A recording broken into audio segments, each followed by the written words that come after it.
Hello, everybody, and welcome to Wednesday webinar. I am so sorry I am late.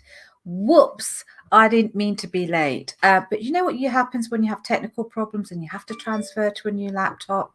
Anyway, we're about to start with an amazing audio from Sarah. And Sarah's going to talk to us about what it's like being at university when you have a real problem with focusing. And she's got some amazing suggestions. So let's start with Sarah's video. I am going to start playing now. In French law in 2020, and I will be briefly discussing my academic career thus far and things that I didn't necessarily like during my degree and how I managed to change these, as well as any useful advice for people that are listening to this. So I started my law degree in 2016, which is such a long time ago now, but I would say that one thing that affected my university career from 2016 to 2020 was the inability to concentrate, and I think this was something that I struggled with in A levels too, but it didn't become so apparent to me until I got to university, because I'd be doing a piece of work and I just wouldn't be able to focus on it at all. I'd be so distracted. I'd go and talk to my housemates, talk to my friends on the phone, and then watch some Netflix, but it would be so hard for me to actually just sit down and do some work. So it would always be rushed and last minute and just not to the best of my abilities, which was really disappointing for me, I think, because I do put a lot of pressure on myself, and it's good to kind of surpass expectations, and you're not doing that if you can't concentrate. So in order to change this, especially in final year, I did a couple of things. I first of all put myself in a more productive environment. So I went to my university libraries, I went to the law department in my university and kind of just sat down and studied there instead. This was obviously pre-pandemic, so it doesn't necessarily apply now, but hopefully one day you're able to kind of go to those environments once again. But essentially the point is to kind of put yourself in an environment of productivity. So if you are able to, maybe not studying in the same place that your bed is, or studying in the same room as your TV or your laptop, or just making sure that your environment is productive so that can reflect positively on the work that you're doing. Additionally, I think it's also good to kind of talk to people in your department. So I'm assuming that you guys are law students. So I went to people in my law department who helped me with organisation and scheduling, so I could effectively plan out my assignments and conduct them in a way that's not only in on time but of good quality, by setting myself mini deadlines before the big deadline. That definitely helps me. Furthermore, I think working at a time of day that suits you. I personally can't get any work done past 8 o'clock at night. Anything after that, and it's just rushed and it's not good quality. So I'm much more of a morning person. I know everybody isn't, but I work best in the morning. So it's about kind of making sure that the most important work is done at the most important time, and any additional things are done later in the day. So kind of rearranging your day to fit your needs. And I believe it had a positive impact on my academic career. Well, I don't really know for sure, especially because our year had the COVID interruption. So we had half a year in normal time and then half a year in COVID time. So it wasn't necessarily the best environment. But I think it has taught me a lot about prioritization and working in the mornings and making sure that you do all your best work in the morning, just for me personally, just because that's when I work best. And I think if I had one word to sum up how to improve concentration at university, I think I would say prioritize. I think that goes across multiple things. So prioritizing a clean, productive environment, prioritizing your activities for times that suit you, prioritizing um your extracurricular activities at certain times, and then prioritizing your work at certain times, and making sure that your life is a bit organized just so you can properly dedicate the amount of time needed on the things that you need to do. Wow, that is fantastic. Thank you very much, Sarah. Let's go back and just pull through some of the themes that Sarah brought out in her conversation. I love that final bit of advice, prioritize, because when you do prioritize things, you do the important things first, the things that have got the deadlines that are about to approach, and you plan out your time so that the important things first, and then things that are further and further away you do last, and then you find you have time for everything. But what was really interesting about what Sarah said is that yeah, there are so many distractions around. There's Netflix, there's your flatmates, there's a million other things to do, but sit down and get on with your study. And then there comes a point where you just have to actually go to your study place, the place where you can focus. It could be the library, it could just be a quiet room where you only go in there when you're going to study. Studying in your bedroom, not necessarily a good place. You've got to find a quiet space where you can really just focus and study, and there are very little distractions. Find the right environment is absolutely key. It's got to be light, it's got to be warm, it's got to be somewhere where you feel comfortable, you can just unpack all your books and just focus on your work. And we are gradually coming back to that time now where we can go out a bit more, we can go to libraries, we can study outdoors, hopefully soon when the weather gets better. So find the right environment. I love the fact that Sarah was proactive. She didn't just say, well, I'm really having problems focusing. She actually thought, well, I've got to find a solution to this. So she went to people in her department, in the law department, who could help her with organisation, prioritising and scheduling. If you've identified that's your problem, then there are people out there to help. It's not just the law department, the library services. Quite often, if you're having with problems with study, they'll run study skills sessions. They will run sessions on how to use various law libraries if you're having problems finding your resources. There's tutors who will help you with your misunderstandings in terms of your specific subject. But the key to all of the things that Sarah did so well is that she was proactive. She found solutions to the problem. And there are solutions out there, but they're not just going to come and land on your lap. You have to be proactive and go out there and get hold of those resources and use them for your benefit. So I encourage you, library services, law department tutors, online course, anything that you can use to make sure that your study is better and more productive. You'd be insane not to just go out there and grab it. So that's what you need to do. Realize there's a problem, know that you need to solve the problem, get the tools to solve the problem, and then implement. And what's really interesting about what Sarah said is that she made sure that she started to schedule better, mini deadlines, so she could work towards these mini deadlines, and then the big deadline would give her the final handing date, and she'd get time to refine her work if she needed to. Also, Sarah decided that, if I'm going to focus, I'm going to work hard, I need to understand how I study. I need to know the best times of the day that I'm the most effective. Like Sarah, I am a morning person, not very early in the morning, but morning. So I'm happy studying and working anytime after 9 o'clock up until about probably 9 o'clock max. And then after that, I really don't like studying at night. I do not do, 1 or 2 o'clock in the morning. I will just fall asleep. I have to get a good night's sleep. I have to get up early, and then I'd rather get up early at 7 and study early than study late at night. Other people I know like to study late at night. If that's when you do your best work, when the hours are quiet, then fine, do your best work then. But realize that you're either a morning, an afternoon, or a night person, and focus your study in the hours that you're most effective.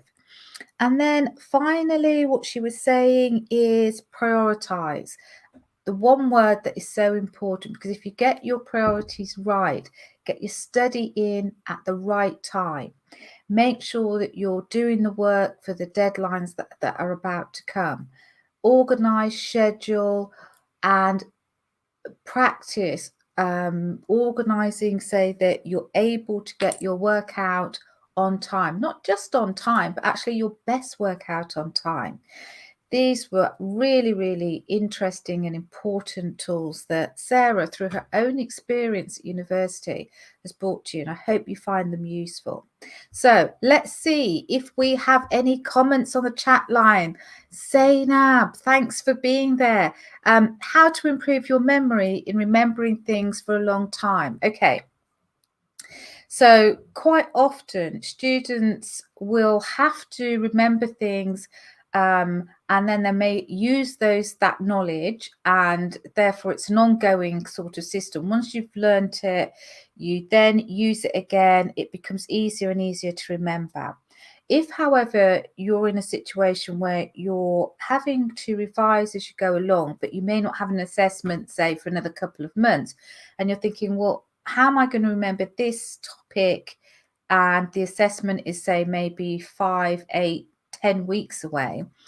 Most students find it really helpful if you revise a subject, you prepare notes on that subject, you have your class on that subject or your workshop, you then condense your notes to make sure that you've understood them in the way that's helpful for you. So take all the notes that you're given, take the notes that you make for class, the notes you make in class, the notes you're given after class, and condense them and put them into an order, color code them, put them in schedules, put them in tables, put them in a format that you understand and that makes sense to you.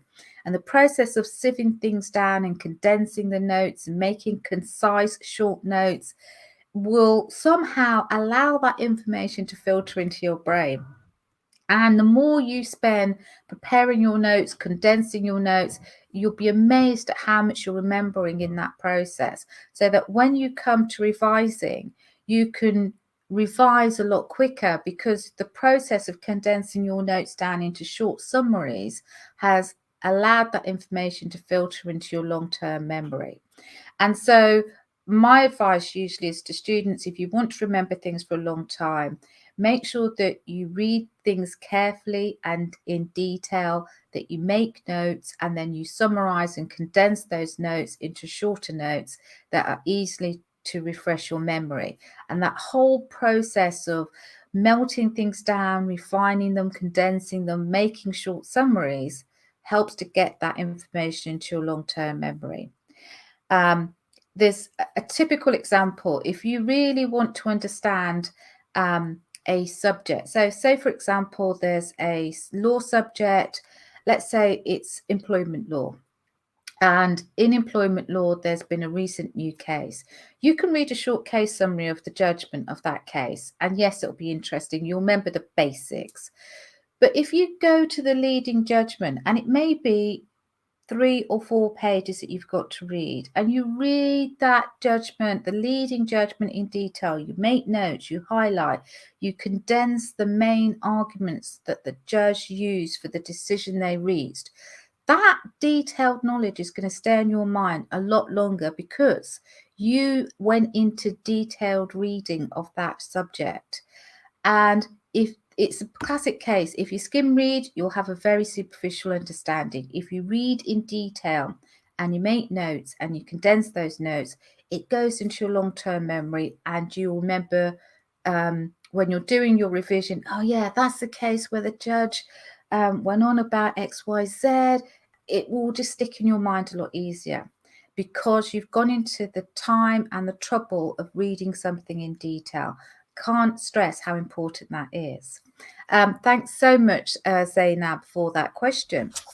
Okay, we had an email in from Michael. Michael says, hi, Suzanne. Thanks for the Wednesday webinars. I've got one problem. I don't have somewhere quiet to study. I have to study at home. There are lots of distractions. Do you have any suggestions for keeping out the distraction of a younger brother and a barking dog? Okay, Michael, I feel your pain. Sometimes we don't have a quiet space to work. So what can we do to drown out the sounds around us? Well, obviously, focusing on your screen helps, but also headphones. Put some headphones in. Don't put any music on. And just the act of having these headphones, if you've got the ones that go over your ears, they're brilliant because it's quiet. It's drowning out some of the noise. Now, if you're not doing something that requires intense concentration, very low background music also helps. Now, I know that I'm a fan of like doing background music when it's stuff that's routine and it's not really stuff that you've got to focus on. And there is some amazing background music that you can use that help you to focus, help you to relax, so that you play it really, really low. The lower the better, so you could hardly hear it. You can't be distracted by it. And in the background, this music is playing, it's relaxing. It's normally just instrumental music, and it's designed to help you relax and help you focus and to just give you that sort of ambience that, everything is calm and lovely. So if you've got over the ear headphones, they're my favorite. I definitely say put those on. If you're really focusing, don't put any music in, but try to put some relaxing background music on really, really low, and you'll find it's amazing. Simone, binaural beats for studying. Yes, Simone, you've got it. Binaural beats for studying and amazing. And I get my binaural beats from a fantastic website. I can't remember the name, but it's on my phone. Let me just see if I can find the app. The app is, I am sure I can find it. There it is. Insight Timer is the app. It's free and they have the most amazing binaural beats that you can listen to, and they are so helpful. You just really can't appreciate how good they are. Okay, staying focused. We've got another call from Michelle. Michelle says, hi, Suzanne, lovely to hear you. Thank you, Michelle.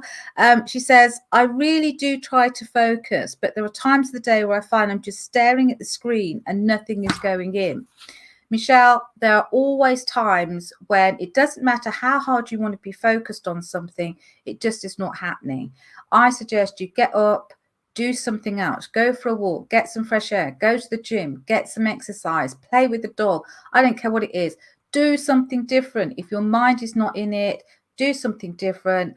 Spend an hour, half an hour, really just get your mind in a better space and then come back to your work, because there's no point in sitting in front of your screen for an hour, not really focusing, not really enjoying it, and not producing any work. So get up, go and do something else.